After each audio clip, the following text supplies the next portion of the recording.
Yeah, the first snapshot that popped into my brain, and like if I close my eyes, I can vividly remember even the tiniest details.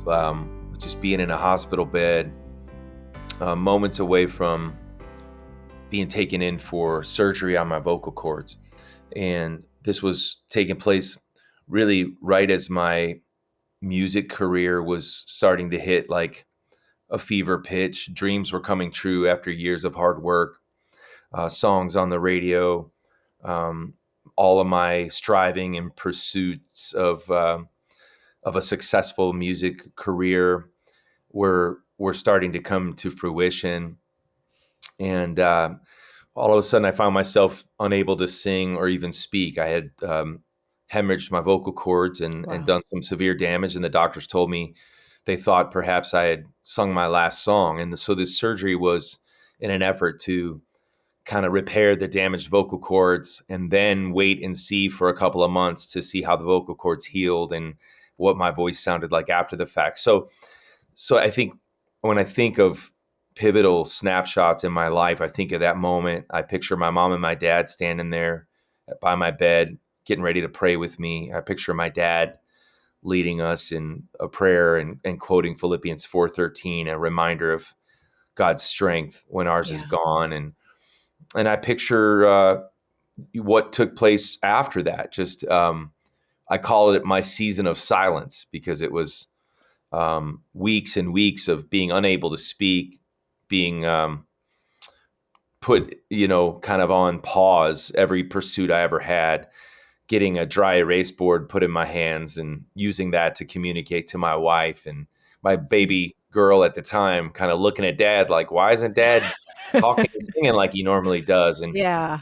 so I think of just, and most importantly, I think of how God met me. When I think of that snapshot in my life, I think about Psalm 46:10 and the reminder to be still and know that He is God, and how another translation really shaped me and stuck out to me. It says, "Cease striving," and just how God brought me back to this place of, that His love for me is not based on my performance, Right. that my success in music does not define my success as a human being, and and really just how often I've gotten it twisted that I've lived as if I'm a human doing, and what I do is going to determine where I stand in life, and in God's kingdom it's not like that. And so Right. coming back to the humble realization of what does it look like just to be a human being, to be someone who's just deeply and endlessly loved without condition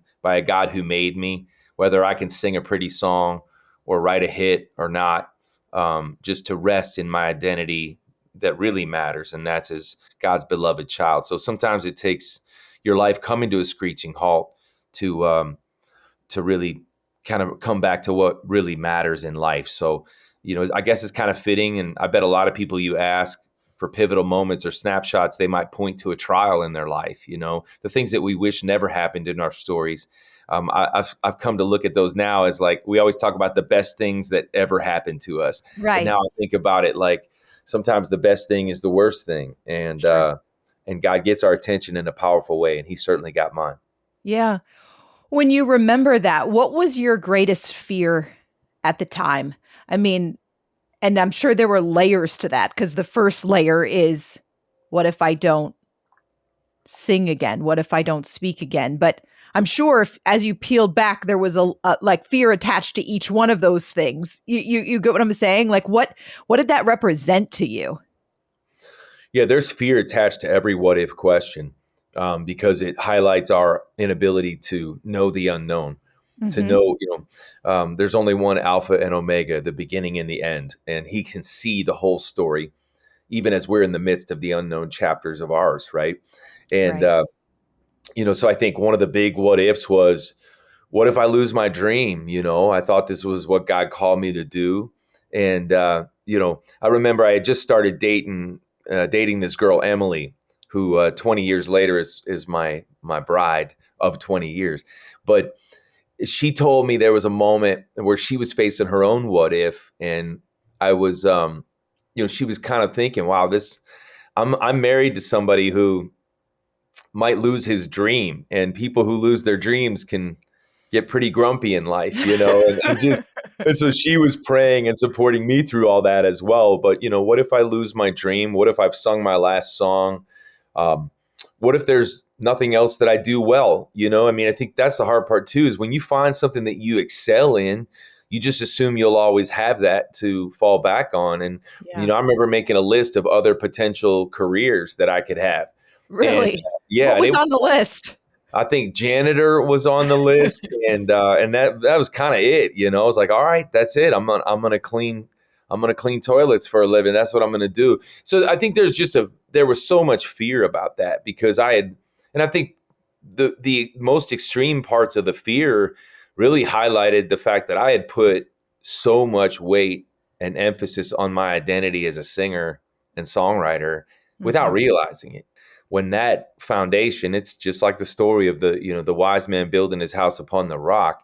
When you take that story from scripture and apply it to how much we build our lives on the sand of our, how the world sees us, and Right. kind of that, I don't want to say that false identity, because there's so many good things when you step into the calling God has for you. But at the same time, like putting all of your weight on, like, I'm a singer, I'm a songwriter, I'm known for that. Well, when you're not known for that, you can start to feel lost at sea in a hurry. And I think those were some of my what ifs. Yeah. And as you had this was a months, weeks and months of determining, is my voice going to come back? Is it going to be the same? What did those first moments look like where you started to utter a couple words and then tried out? Like, can I try to make my voice sing again? What was that like? Yeah, I'll never forget. It was literally like I was on like a word count. Like Like there was like on Word Doc where you're like, huh, Yeah. there's 55 words here. Well, where the doctor would literally be like, you can say 10 words today. Wow. And then tomorrow we're going to move it up. It was like, I mean, it was that calculated Okay. because I had to be that careful. And I think the doctor knew that it had to be that calculated because, I'm somebody who doesn't stop. Like I would have flown to full speed again, if not, kind of having the governor put on me like you would on a car. Like I felt literally like I've got to choose my words wisely today. So You know what I mean? carefully. Yeah. And well, I mean, what a great lesson for life too. But so that was, there was just so I felt like every word had to be taken carefully. I had to count my words the way that I do when I'm writing a chapter in my book. What's my word count? And I kind of felt like being like I was treated like a baby, like I was having Mhm. to go back to baby steps, like relearning this thing that I thought I had mastered, which was the spoken word. I mean, they Right. talk about the theory of 10,000 hours. I spent Mhm. my 10,000 hours developing my skill as a communicator so that I could do a podcast like this and get a point across succinctly. I spent my 10,000 hours learning how to tell a story in the form of a 3-minute song. I've spent my 10,000 hours learning how to stand up on stage and vocally just deliver that song in what I think is a Mhm. powerful way that would make people applaud, right? And here I was now going, okay, now it's like little baby steps, right? Yeah. Like 10 words today, 20 words tomorrow. And so I'll never forget when she said, all right, take it for a spin, go into the studio. And I was going in to record. I'll never forget the song even. It was a song called You Are Everything. And I was scared to death to Mm. let it loose because I was afraid I was going to make Will my it vocal hold cords up? bleed again. You know what I mean? And Yeah. I was scared. And the producer was like, noticing I wasn't coming with the same fire, and he's like, "Are you good?" I'm like, "I don't know. I'm I scared don't to go. know. I'm scared to go for the high note because what's going to happen?" So, it really brought me to a new place of trust and dependence because I had nothing else to rely on. It was like, okay, Lord, this might be my last song. Right. And what's crazy is even today, as I talk to you, I'm in Amarillo, Texas, and I'm going to go on stage tonight. And there is at least one moment in every concert where the thought pops into my brain, this could be your last song. Mm. Would you be proud of this message being the last one that you sent out to the world? And in a weird way, that sounds maybe like a depressing thought, but in an even truer sense, I think it's an inspirational one. And Sure. what's at the heart of that is, you better believe I don't take this for granted anymore. Even the chance to talk to you today, like, thank you. Thanks for letting me share my story, right? Because I Yeah. get the chance to do something that I wasn't sure I would be able to do. And Yeah.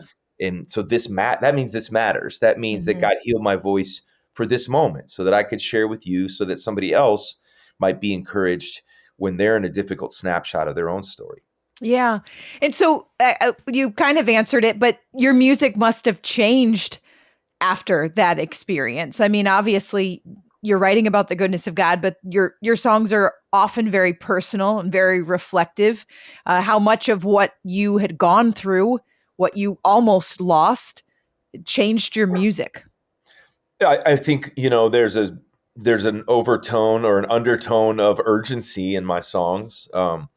You can hear it in songs like, I don't want to go through the motions. I don't want to go one more day, Yeah. right? I don't want to spend my whole life asking, what if I had given everything instead of going through the motions? That song came out uh, right after I recovered from vocal cord surgery. Or I think about songs like, I'm going all in, head first into the deep end. This time the fear, I hear you calling, and this time the fear won't win. I'm going all in, right? These anthems, or what if today's the only day I got? I don't want to waste it if it's my last shot. No Yeah. regrets in the end. I want to know I got no what ifs, right? So Mm. you'll see these, like, that's kind of a, I think Billy Graham once said that every evangelist really only has three sermons. They just give it different titles, but they keep coming back to these three different You know what? things, right? And so you'll see that in my music a lot. And I can't help but think a lot of that comes back to that season of my life, of just this increased sense of urgency of going, all right, I want to sing, and I want to write every song as if it could be the last one that I write. I think a lot about legacy, my story, your glory, my pain, your purpose, my mess, your message. In all things, I know you're working. One life, one mission, one reason why I'm living, all for you, not for me. My story, your glory. Like, these are all, like, drenched in, like, real life. These are drenched in Sure. moments where a dream slipped out of your hands, and you learned a new appreciation and an understanding that I'm not here for me. I'm here for a greater purpose. So, Lord, Yeah. do with my voice, do with my story what you will. Um, Learning to pray like the Lord's Prayer, your will be done Right. on earth as it is in heaven. So, Yeah. You mentioned My Story, Your Glory, which is the title of a devotional that you've got coming out, and strategic you product placement. Should I just set there you go. this good? Is For that our That's totally fine for our subtle enough? YouTube watchers. You'll see it. For our Yeah, audio listeners, he's holding up a copy of My right over Story, my Your shoulder Glory for the over your audio shoulder. listeners. I love it. You got to have it at the ready. But you want to help other people kind of capture their own story, maybe even moments that they didn't realize that they've had. Yeah, it's a 30-day devotional, and every chapter is kind of rooted in this. What would it be like to pray like David prayed and say, Lord, search me, show me how you want me to live, reveal any unclean way in me. Like, basically inviting God. Think of this, like, a lot of times I'm guilty of inviting God into certain chapters of my story. Mm-hmm. But what if I invited him into the whole book? I mean, after all, he is the author of all stories, right? How many times have we been guilty of taking the pen out of God's hands and saying, God, I got this one today. And we don't realize we're doing it, We right? I don't think say it, but we yeah, live like it.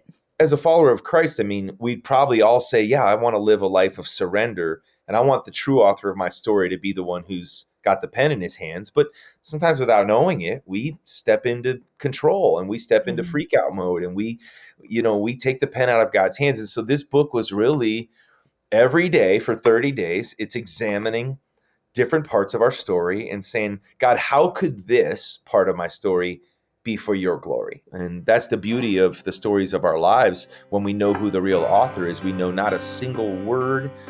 And here we are talking about words again. Not a single Right. word is wasted when we place our stories in the hands of its rightful author. For more on his books and music and upcoming tour dates, head to MatthewWest.com. Snapshot Testimony is a Moody Radio podcast. If you like what you're hearing, make sure to hit that like and subscribe button. I'm your host, Allie Domerson, and together we're sharing the moments that shape a life of faith in Christ.